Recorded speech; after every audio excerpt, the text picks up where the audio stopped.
అందరికీ నమస్కారం. కర్నూలు నియోజకవర్గ పరిధిలోని బుధవారపేట దళితవాడలో ఇప్పటి వరకు కూడా ప్రభుత్వ పాఠశాలలు లేకపోవడం అత్యంత బాధాకరం, అత్యంత విచారకరం. ఉమ్మడి ఆంధ్రప్రదేశ్లోనే అతిపెద్ద దళితవాడ. అక్కడ ప్రభుత్వ పాఠశాల లేకపోవడం వల్ల సుదూర ప్రాంతాల్లో ఉన్నటువంటి ఏ క్యాంపు స్కూలు,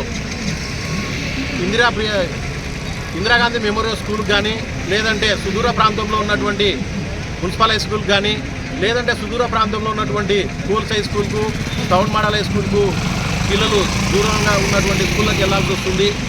అక్కడ నివసించేటువంటి వాళ్ళు 90% మంది నిరుపేదలైన కావడం వల్ల అక్కడ ఉన్నటువంటి పేదవాళ్ళంతా కూడా వాళ్ళ పిల్లల్ని చదివించుకోవడానికి ప్రభుత్వ పాఠశాలలపైనే ఆధారపడుతూ ఉంటారు. అక్కడ ప్రభుత్వ పాఠశాల లేకపోవడం వల్ల, సమీపంలో అందుబాటులో ప్రభుత్వ పాఠశాల లేకపోవడం వల్ల పిల్లల చదువుకు చాలా ఇబ్బంది పడుతూ ఉన్నారు పేరెంట్స్.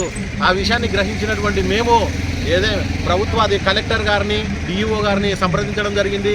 అదేవిధంగా పెద్దలు గౌరవనీయులు రాష్ట్ర మంత్రివర్యులు టీజీ భరతన్న గారిని కూడా సంప్రదించి 15వ వార్డు బుధవారపేట దళితవాడలో 1వ తరగతి నుండి 10వ తరగతి వరకు హై స్కూల్ ఏర్పాటు చేయవలసిందిగా, అదేవిధంగా నిరుపేదలైనటువంటి దళిత కుటుంబాలకు సంబంధించినటువంటి పిల్లలందరూ కూడా స్థానికంగా చదువుకునేటువంటి వెసులుబాటు కల్పించవలసిందిగా మేము భరతన్న గారిని, అదేవిధంగా కలెక్టర్ గారిని, డిఈఓ గారిని మేము అభ్యర్థించడం జరిగింది.